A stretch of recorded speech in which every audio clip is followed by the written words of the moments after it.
Our next guest has hosted a terrific power showcase. In fact, it's called the Power Showcase.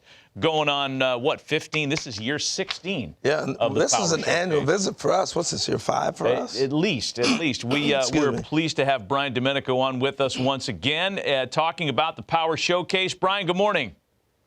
Harold, Matt, as always, it's really nice to see you, and I appreciate you having me on. Well, we appreciate you coming on with us to kind of introduce our viewership to some of the kids that you've discovered and showcased in your Power Showcase. I mean, boy, the list is unbelievable. We watch the video of this thing all the time. Among the players that you had, and I guess you could talk on all of them, who's made your eyes pop the most at the Power Showcase? Well, as far as this year, I mean, it is tough because this was a year where there wasn't like that big human interest story of like the 525-foot home run or something along those lines. But there is a player by the name of Hogan Nelson who has attended 5 Power Showcase events, and he's actually a 3-time Power Showcase champion and won it as a 13-year-old and a 14-year-old. And then last year had to make a really big decision. He's one of the top quarterbacks in the state of Texas, and decided last year, after having a really good showing at area code, to kind of shift gears and focus strictly on baseball. And he came back as an underclassman and won in dramatic fashion. And he is one of those individuals that you have that has the it factor. When the pressure mounts the most and his back's against the wall, somehow, some way, he comes and he ends up pulling through and winning. And that's one of those unique DNA things that I think scouts and college coaches look for. Hey, Brian, I think we're in a unique time, too, where guys have perfected the home run. And do you see that early on, the art form of guys really knowing to master their swing for homers at an earlier age than before? Yeah, I mean, I'm glad you brought that up. The old adage back in the day would be that home run derbies would ruin a player's swing. And I'd be like, that's not really true, because there's so many different swings that are applied in an at-bat, whether it's an 0-2 count, or you have to hit and run, or move a guy over, or have to purposely hit a fly ball to the outfield for a guy who got a tag from whatever base. So I think that when you also put in the very beginning, when they're 12 years old and at Cooperstown, Cooperstown has those 200-foot fences, so the kids are enjoying that. Then they go to the Hall of Fame, and the nostalgia of looking at Babe Ruth's bat and a lot of the old uniforms. Now, they're too young to really appreciate all that, but it kind of starts there. And then they come to the Power Showcase, and knowing that they're coming to the Power Showcase and ending up at the other end of the rainbow in a major league stadium to kind of be a big leaguer and whet their palate for greatness and have that prosperous energy wash over them. Now it trickles back to, okay, how are we going to prepare for this? And with how all the great metrics today with blast motion and hit tracks and all how and Rapsodo and how their videos can be broken down, and how all of the hitting coaches are vast in so many different philosophies that they break down the kids' swings, and they really start to learn how to do that. Now, you can attest to this, Harold, that when you hit a ball and you square one up, it's smooth. It's one of the most beautiful moments in all of baseball, and obviously you have to elevate to celebrate. Elevate to celebrate. I love it. That's a good Gary line. Templeton couldn't have said it better himself. That's a good line. Hey, so how do I get invited if I'm a kid, and how's that process work to get there? If Matt wants to be a 13-year-old again, how's he get into this deal?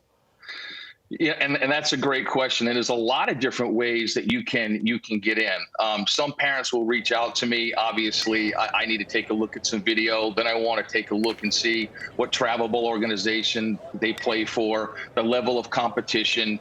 And listen, I don't always bring in the absolute very, very, very best guys. There are some big lumbering young players that they just need to set some goals. And it's only a matter of time before the kinetics and everything starts to come together, and they find themselves and they take off. So again, parents can reach out through the website. And again, there's a lot of different ways, Harold. Hey, so give us some names of some players, either prospects in minor league ball or big leaguers who've come through the Power Showcase. Well, I think the most noticeable one was Bryce Harper, obviously. And then you had, Tristan Costas, who's now the starting first baseman for the Boston Red Sox. And when he did the Power Showcase, he hit 5 500-foot home runs, which was really incredible. And then it was Blaze Jordan that you and I had talked about many times. And then he won the junior Major League Home Run Derby. There was a young man by the name of David Denson that hit a 515-foot home run off the Jumbotron. That was back in 2012. Daniel Vogelback. I mean, there's countless guys in the big leagues. Tell us about this DiMaggio Lonero. Oh, DiMaggio Lonero, leaving nothing to the imagination. A very, very cool story. So his grandfather was an Italian immigrant. And so when he got to New York, just fell in love with baseball and obviously the New York Yankees. And when he had his son, which is DiMaggio's father, his name was Bill. When Bill grew up, he obviously was a diehard Yankee fan. So he decided to name his son DiMaggio. And his father was like, well, listen, that's kind of a tough name to live up to. And what's ironic is that DiMaggio actually told his father, and he knew about the event because two of his buddies at the event a couple of years ago, a player named Drew Rapepi, who actually was a two-time Power Showcase world champion. He told his father, he's like, I'm gonna go down and I'm gonna win it. And I think he put out some incredible numbers, 468 feet with his longest home run. And he has tremendous raw power. And like I said earlier, just scratching the surface and his potential. And I think he did Joe DiMaggio pretty proud, for sure. Yeah, I would say these kids are breaking my back looking at these videos. Italians, baby. Like Italians. I understand they also named the family dog Yogi. Is that right? Man, that's right. Living a Yankee dream there. Yeah. I want to ask you about, because there's a couple of 12U and 13U kids that popped as well. And I don't know, for me, the younger they get with the power, I mean, it makes you marvel at the command and the bat to ball skills when the kid's 12 years old. Great point. I think that some kids gravitate towards enhancing their baseball DNA and looking for that next big stage to have to compete upon, like IJ Garza you just saw. That's Tyler Cerruti.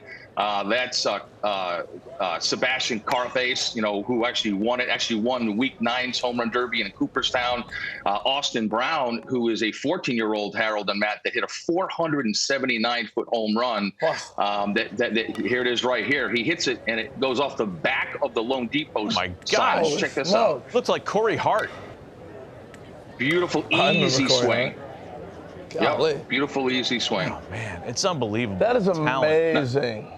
Now, one more guy, if I can here, is a 6'8" power hitter from Tennessee named Braden Turnage, and I did a little research. I think he's 16 or 17 years old. 6'8".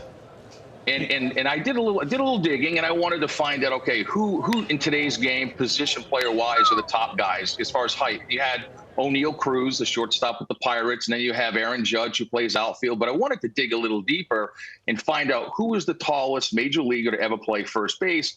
And it was Tony Clark. I guess he's the executive director of the Major League Baseball Players Association, had 251 home runs and a 15-year career. But, 6'8", and he's an incredible basketball player, and he's also an ascending pitcher on the mound. Wow. That's scary. He looked like Richie Sexton. That's a good. I thought he looked like George Mirasan. Yeah, that's good, too. NBA player. Hey, Brian, we appreciate the visit as always. Congrats on another successful run on the Power Showcase. I know that kids love participating in your event. You had it a few weeks ago, and for folks that are interested, it's on the website. We have the information on the screen. Brian, we appreciate the visit. Happy holidays to you and your family. Always. Thanks, guys.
My name's Nick Presto, scout Kansas City Royals.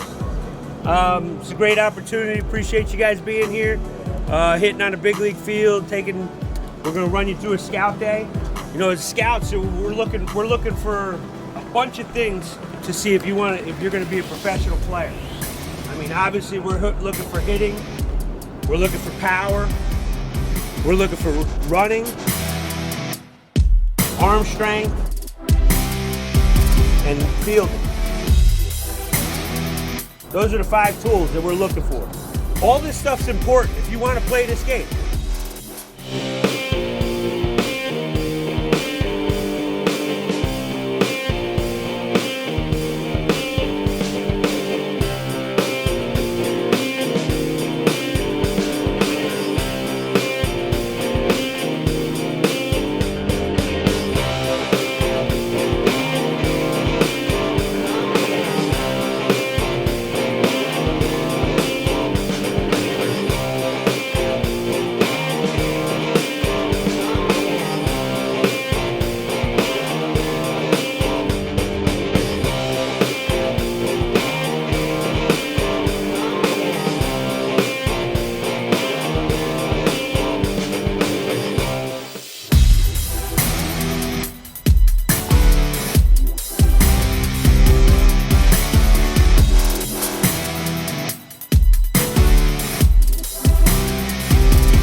Representing New York, a catcher out of the Archbishop Stepanek School, Wally Briganti.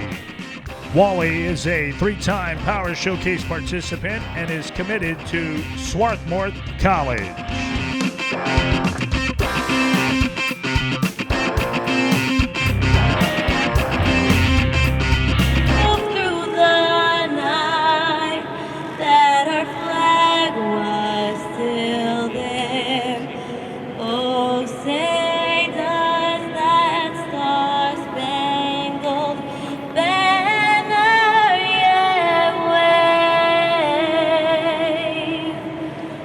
The land of the free and the home of the brave.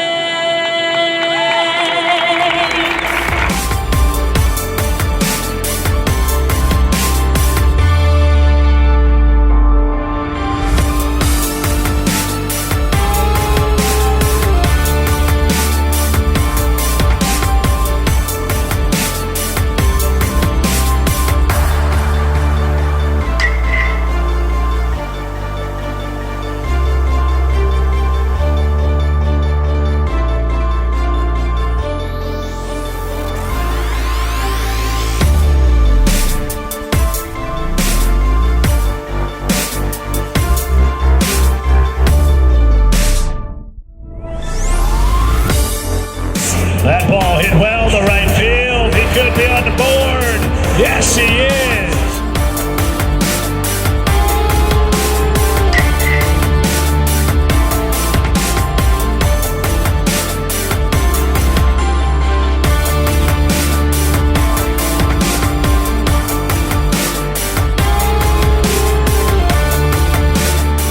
That ball stayed fair, and it's out of here.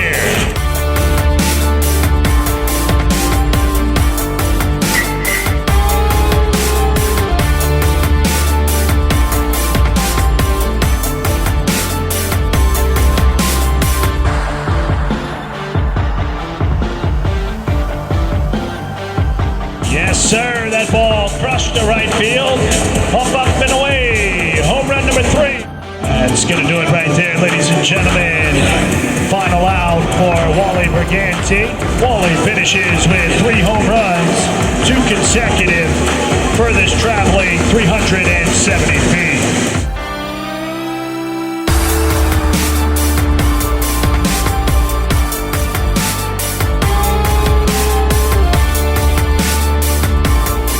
Bats with the runner on third.